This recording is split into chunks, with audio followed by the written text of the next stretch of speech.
Hello guys, मैं हूं सर्वेश और आप देख रहे हैं दोस्तों। आज के इस वीडियो में हम ब्रीफ में बात करेंगे कि आधार इनरोलमेंट के लिए हमें किन किन डॉक्यूमेंट्स की ज़रूरत पड़ेगी 0 से 5 वर्ष तक के बच्चों के लिए, या 5 वर्ष तक के 18 वर्ष तक के नागरिकों के लिए, या 18 वर्ष से प्लस जो नागरिक हैं देश में उनके लिए किन किन प्रकार के डॉक्यूमेंट की ज़रूरत होगी, और आसानी से हमें किस प्रकार के डॉक्यूमेंट की उपलब्धता हो पाएगी जब हम उनका एनरोलमेंट कर रहे होंगे। ये दोनों कंडीशन में हम बात कर रहे हैं, चाहे बात हो आधार एनरोलमेंट यानी कि नया आधार बनाने की या आधार में अपडेशन करने की। तो इसमें यूआईडीआई ने बहुत कुछ बदल दिया है, उसी के आधार पर आज हम बात करेंगे। तो यहाँ पे स्टार्ट करते हैं। सबसे पहले list of acceptable supporting document for Aadhaar enrolment 0 to 5 year. सबसे पहले बात करेंगे 0 से 5 साल तक के बच्चों का अगर आधार बनाना है तो हम कैसे बनाएंगे। यहाँ पे बात करें तो 0 से 5 साल तक के बच्चों के लिए सबसे मैंडेटरी होता है बर्थ सर्टिफिकेट यानी जन्म प्रमाण पत्र का होना, वो भी संबंधित राज्य के द्वारा जारी किया जाना होना चाहिए, और वो ओरिजिनल हो, सत्यापित हो, उसके द्वारा ही पूरा एनरोलमेंट की प्रक्रिया को किया जा सकता है। क्योंकि बर्थ सर्टिफिकेट आप देखेंगे तो यहाँ पे प्रूफ ऑफ रिलेशनशिप में भी मान्य हो जाता है कि बच्चा किसका है, और दूसरा बच्चे का वहां से जन्म भी क्लियर हो जाता है कि किस डेट में बच्चे का जन्म हुआ है। तो बर्थ सर्टिफिकेट से 0 से 5 साल तक के बच्चों का आधार बनाया जाना बहुत ही आसान है, और इस प्रक्रिया में एक भी आधार रिजेक्ट भी नहीं होता है। लेकिन सवाल यह है कि आपका जन्म प्रमाण पत्र एकदम ओरिजिनल होना चाहिए। अगर उसमें डुप्लीकेसी पाई जाती है तो उस कंडीशन में रिजेक्ट हो जाता है, और साथ में आपकी मशीन भी ब्लैक लिस्टेड कर दी जाती है यूआईडीआई के द्वारा। तो आप जांच परख करके ही डॉक्यूमेंट को एक्सेप्ट करें, उसके क्यूआर कोड को स्कैन करें। अगर वो गवर्नमेंट की वेबसाइट पे लेके जा रहा है, आपको वहां से वेरिफिकेशन करा रहा है, तो आप उसे एक्सेप्ट करके बच्चे का एनरोलमेंट अवश्य रूप से करें और वो आधार जनरेट हो जाएगा।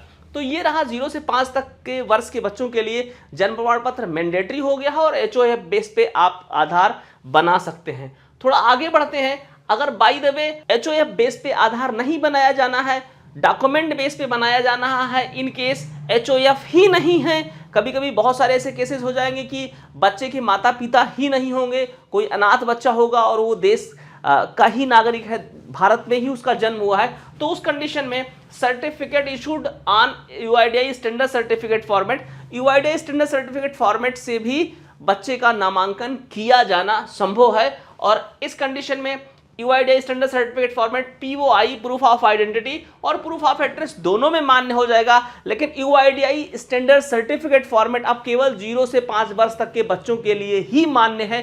यहां पे कुछ इंपॉर्टेंट नोट बताया जा रहा है। Head of family based enrolment is mandatory. अब head of family based enrolment ही मैंडेटरी हो गया है, और इस कंडीशन में जन्म प्रमाण पत्र का लगना जरूरी है। For children below 5 year of age any one parent can become H O F, यानी कि जो 5 साल से नीचे के बच्चे हैं उनके लिए माँ या पिता दोनों में से कोई भी एचओएफ हेड ऑफ फैमिली बन सकते हैं। बच्चे के गार्जियन माता पिता बन सकते हैं, और उनके बेस पर उनका एनरोलमेंट किया जाना संभव है। Head of family must have a valid Aadhaar before performing H O F based enrolment, यानी कि अगर कोई भी अपने बच्चे को लेकर के आते हैं एनरोलमेंट सेंटर पर तो उनको अपना आधार लाना होगा, उनके पास वैलिड आधार होना चाहिए, क्योंकि उनका भी थंब वेरिफिकेशन करवाया जाना होता है। Aadhaar number of both parent is required for H O F based enrolment in biometric authentication by one of the parent is mandatory. इस कंडीशन में जैसे एचओएफ बेस पे आप एनरोलमेंट करते हैं तो बच्चे का एनरोलमेंट होना है आधार के लिए, लेकिन उनके माता और पिता दोनों का आधार लाना होगा। भले ही दोनों में से कोई एक ही व्यक्ति एनरोलमेंट में ऑथेंटिकेशन करे अपना फिंगर लगा करके, लेकिन आधार नंबर दोनों लोगों का मेंशन करना होगा। Name of child and head of the family must be mentioned in the P O R document, मतलब प्रूफ ऑफ रिलेशनशिप जो बर्थ सर्टिफिकेट है या निवास प्रमाण पत्र है, जो भी डॉक्यूमेंट आप लगा रहे हैं, वैसे 0 से 5 साल तक के बच्चों के लिए तो जन्म प्रमाण पत्र मैंडेटरी है, और उस जन्म प्रमाण पत्र में बच्चे का नाम और माता पिता का नाम, जो माता पिता के आधार में नाम लिखा है वही सेम नेम उनके सर्टिफिकेट में, बर्थ सर्टिफिकेट में भी बच्चे के लिखा होना चाहिए। दोनों जब मैच रहेगा तभी वो वैलिड डॉक्यूमेंट माना जाएगा। अब इस कंडीशन में मान लीजिए माता भी आ रही हैं, पिता भी आ रहे हैं और दोनों में से किसी एक का नाम ही आधार में मैच हो रहा है बर्थ सर्टिफिकेट के साथ, तो जिनका नाम मैच हो रहा है उन्हीं के डॉक्यूमेंट को आप एक्सेप्ट करें, मतलब उन्हीं के आधार से ही वेरिफिकेशन करवाएं, उनका बायोमेट्रिक अथेंटिकेशन करवाएं बच्चे के एनरोलमेंट के लिए। तो इस कंडीशन में वेरिफिकेशन आसानी से हो जाएगा और आधार जनरेट भी हो जाएगा, रिजेक्शन के चांसेस कम हो जाएंगे। The address mentioned in the head of family HOF Aadhaar will be used in child Aadhaar. The address mentioned in head of the family Aadhaar will be used in child Aadhaar. यानी कि जो address parent के आधार में लिखा हुआ है वही same address जो नया एनरोलमेंट आप बच्चे का कर रहे हैं उसमें भी सेम एड्रेस ही आप डालेंगे, कोई दूसरा एड्रेस आप नहीं डालेंगे। For resident foreigner the Aadhaar issued will be valid only till validity of the visa. However, in case of Nepal, Bhutan nation, the Aadhaar issued will be valid only for period of 10 year. यहाँ कहा जा रहा है अगर कोई विदेशी नागरिक अपना आधार बनवाते हैं इंडिया में तो जितने दिन के लिए उनका वीजा वैलिड है इंडिया में रहने के लिए उतने दिन के लिए ही उनका आधार मान्य होगा। अगर बात करें नेपाल के नागरिकों की या भूटान के नागरिकों की, चूंकि ये हमारे पड़ोसी देश हैं और हमारे देश में इनका आना जाना लगा रहता है या हमारे देश में ही ये कंटिन्यू रह रहे हैं, तो इनके आधार को 10 साल के लिए वैलिडिटी दे दी जाती है।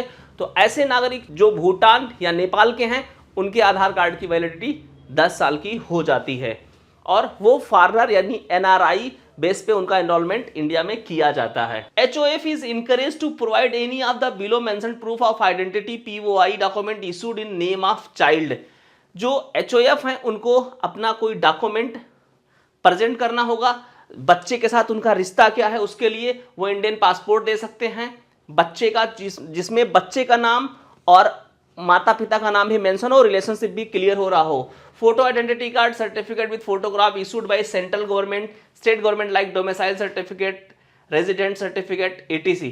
यानी कि अब निवास प्रमाण पत्र भी अगर बच्चे के नाम से बना हुआ है और उसमें सन ऑफ करके पिता का नाम लिखा हुआ है तो वो डॉक्यूमेंट अब प्रूफ ऑफ रिलेशनशिप में माना जाएगा और वो document POI proof of identity के लिए भी मान्य हो जाएगा। SC ST OBC सर्टिफिकेट भी मान्य हो जाएगा। Disability identity card certificate issued under the right of person with disabilities rule 2017, यानी कि अगर किसी के पास विकलांग प्रमाण पत्र है तो वो भी मान्य हो जाएगा। बाकी के जो पॉइंट बताए गए हैं ये विदेशी नागरिकों के लिए हैं, तो इसमें बहुत ज़्यादा दिमाग लगाने की ज़रूरत नहीं है क्योंकि हम सभी लोगों के पास जो ऑपरेटर होते हैं वो अपने देश में ही काम करते हैं और कहीं 1% भी नहीं कह सकता कि 1%, 0.5% लोग भी ऐसे आपके पास नहीं आते होंगे जो विदेशी नागरिक हो, तो इस पर समय गंवाना बहुत ज़्यादा उचित नहीं समझता हूँ मैं। अब गाइज यहाँ पे देख लेते हैं एबव 5 ईयर में यानी कि 5 साल से ऊपर के जो नागरिक हैं देश में उनका आधार कार्ड बनाना हो तो कैसे बनाया जाए। इस पूरे PDF को पढ़ाना समझाना बहुत लंबा होता चला जा रहा है, तो मैं चाहता हूं मैं आपको एक ट्रिक बता दूं जिससे आप खुद से इस PDF से समझ लें कि कौन से डॉक्यूमेंट से हम आधार एनरोलमेंट इनका कर सकते हैं और कौन सा डॉक्यूमेंट आपके ग्राहक के पास या जो नागरिक आपके पास एनरोलमेंट करवाने के लिए आए हैं या अपडेशन करवाने के लिए आए हैं उनके पास उपलब्ध है। तो यहाँ पे देखिए तो 4 पॉइंट बनाए गए हैं। अब बात ये होती है अगर हम HOF बेस पे एनरोलमेंट करते हैं, 2 तरीके से एनरोलमेंट कर सकते हैं। या तो हम HOF बेस पे एनरोलमेंट करें कि घर का एक सदस्य कोई आए और वो साथ में अपना फिंगर अथेंटिकेट करवा करके और वेरिफिकेशन करें कि हाँ ये मेरे घर के हैं, मेरे बेटे हैं या मेरी बेटी हैं। उस तरीके से HOF बेस पे वेरिफिकेशन करवा करके आधार बनाया जा सकता है। और दूसरा डॉक्यूमेंट बेस पे हम बना सकते हैं। अब डॉक्यूमेंट बेस पे जब बनाएंगे तो हमारे पास POI और POA प्रूफ ऑफ आइडेंटिटी और प्रूफ ऑफ एड्रेस 2 डॉक्यूमेंट कम से कम होने चाहिए। डेट ऑफ बर्थ हम डिक्लेयर भी कर सकते हैं, लेकिन अगर डेट ऑफ बर्थ का भी प्रूफ है जैसे जन्म प्रमाण पत्र या 10th पास 12th पास का मार्कशीट, ये सारी चीजें हैं, तो proof of birth, proof of identity और प्रूफ ऑफ एड्रेस अगर तीनों डॉक्यूमेंट हैं तो डॉक्यूमेंट बेस पे आधार बनाना आसान हो जाएगा क्योंकि किसी प्रकार का कोई वेरिफिकेशन किसी दूसरे के द्वारा घर के और सदस्य के द्वारा नहीं कराना होगा। लेकिन बहुत कम ऐसे लोग मिलते हैं जिनके पास ये तीनों डॉक्यूमेंट हो, तो इस कंडीशन में केवल प्रूफ ऑफ रिलेशनशिप डॉक्यूमेंट से हम HOF बेस पे आधार बना सकते हैं, एनरोलमेंट कर सकते हैं या अपडेशन भी कर सकते हैं। उसमें एड्रेस की कंडीशन में अपडेशन कर सकते हैं, और एड्रेस कंडीशन में अपडेशन करने के लिए अगर कोई डॉक्यूमेंट नहीं है तो सेल्फ डिक्लेरेशन फॉर्म से भी एड्रेस अपडेट किया जा सकता है, जो HOF को खुद भरना होता है अपने घर के दूसरे सदस्य के आधार कार्ड में एड्रेस अपडेट करने के लिए। इसका एक पर्सनल सेपरेट वीडियो है, आपको डिस्क्रिप्शन बॉक्स में लिंक मिल जाएगा, आप चाहें तो उसे पूरा कंप्लीट देख सकते हैं। तो यहाँ पे एक सिंपल सा साधारण सा तरीका है कि भाई POI में कौन कौन सा डॉक्यूमेंट मान्य है, POA में कौन कौन सा डॉक्यूमेंट मान्य है, और POR में कौन कौन सा डॉक्यूमेंट मान्य है, और DOB में कौन कौन सा डॉक्यूमेंट मान्य है। अब अगर इंडियन पासपोर्ट की बात करें तो ये सभी में मान्य है। आइडेंटिटी भी ये डिफाइन करता है, और प्रूफ ऑफ एड्रेस भी कंफर्म करता है कि आप निवासी कहाँ के हैं। रिलेशनशिप भी कंफर्म करता है, जैसे मान लीजिए मैं अपना आधार कार्ड बनवाऊं, मेरे पासपोर्ट में मेरा भी नाम लिखा होगा और मेरे पिताजी का भी नाम लिखा होगा साथ में। अगर मैं HOF बेस पे अपना एनरोलमेंट करवाता हूं तो हम अपने पासपोर्ट को प्रूफ ऑफ रिलेशनशिप में स्कैन करवा देंगे और मेरे पिताजी साथ में आकर के वो ऑथेंटिकेट कर देंगे कि हाँ ये मेरे बेटे हैं। तो इस कंडीशन में आधार जनरेशन का प्रक्रिया पूरा हो जाएगा। लेकिन ये कंडीशन है 0 से 18 वर्ष के व्यक्तियों के लिए। 18 प्लस के लिए अभी आधार कार्ड बनना थोड़ा मुश्किल सा हो रहा है, शायद आप लोग भी बना रहे होंगे तो जनरेट नहीं हो रहा होगा। संभवतः सुनने में ऐसा आ रहा है कि स्टेट लेवल पर अधिकारी इसके लिए नियुक्त किए जाएंगे और उनके द्वारा वेरिफिकेशन करने के बाद ही 18 प्लस आधार जनरेट होगा। अब क्या होता है, यूआईडीआई का क्या गाइडलाइन है, जैसा भी गाइडलाइन आएगा हम आपके लिए वीडियो उस पर जरूर बना करके देंगे। तो यहाँ पे बातें मैं ये कह रहा था कि अभी अगर आपके पास प्रूफ ऑफ रिलेशनशिप का कोई डॉक्यूमेंट मिल जाता है तो HOF बेस पे आप एनरोलमेंट कर दीजिए। अगर प्रूफ ऑफ रिलेशनशिप का डॉक्यूमेंट आपको नहीं मिलता है तो इस कंडीशन में आप POI और POA फिर 2 डॉक्यूमेंट आपको ढूंढना पड़ जाएगा। तो यहाँ पे आपके ग्राहक के पास कौन सा डॉक्यूमेंट है वो आप यहां से देख सकते हैं। इंडियन पासपोर्ट सभी में मान्य है। अब कोई बंदा अपना पैन कार्ड लेकर के आ रहा है, कह रहा है मेरा आधार बना दो, तो पैन कार्ड केवल मान्य है। इसमें आप देखें पैन कार्ड केवल प्रूफ ऑफ आइडेंटिटी में मान्य है। अब इनका एड्रेस कैसे कंफर्म करेंगे। अब जो व्यक्ति आ रहे हैं उनके पास अगर पैन कार्ड भी है, कोई लड़का आ रहा है पैन कार्ड है उसके पास और साथ में कोई उनके पास एक और डॉक्यूमेंट है, जैसे मान लीजिए राशन कार्ड ले लेते हैं यहाँ से, तो राशन कार्ड उनका प्रूफ ऑफ एड्रेस में मान्य हो जाएगा। इन दोनों को मिला लेंगे और डेट ऑफ बर्थ को डिक्लेयर कर देंगे जो वो बताएंगे, और इस कंडीशन में इनका आधार कार्ड जनरेट होने की संभावना हो जाएगी। ये डॉक्यूमेंट बेस पे इनका आधार बन जाएगा। या इनके पास पैन कार्ड नहीं है, केवल इनके पास ये PDS फोटोग्राफ ID कार्ड या राशन कार्ड है, राशन कार्ड में पिताजी का भी नाम मेंशन है, लड़के का भी नाम मेंशन है,